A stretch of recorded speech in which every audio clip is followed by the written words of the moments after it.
Sen şu Adova diyen zatı nehili vuruyan, kevr adamlar oluyor, Türkmenistan'ın halk artisti diyorlar.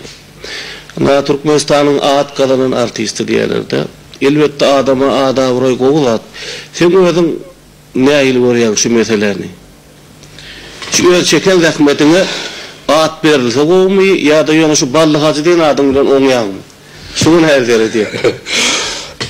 Anam, men edli öz yürümaysam da, yürümaysam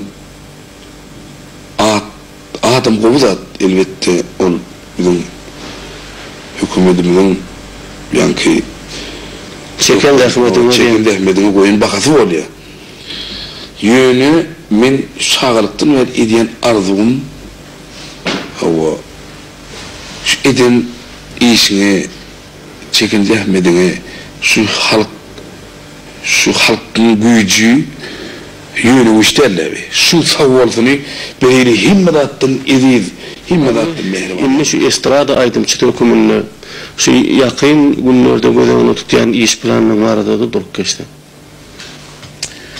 Yakın günlerde umuman her kimden akşam yattıya erteye turuya ama her gün muhyarla oluyor. Yönü bizim gecede önünüzde ediyen fikirlerimiz, arzularımız şu öz halkımıza şahatlık hava şunun kaygısızın ayırıp şunun işleyen, işlik çeken zahmetine ağırma verebildik. Sonuna nukur, sonuna kımmetli at yok.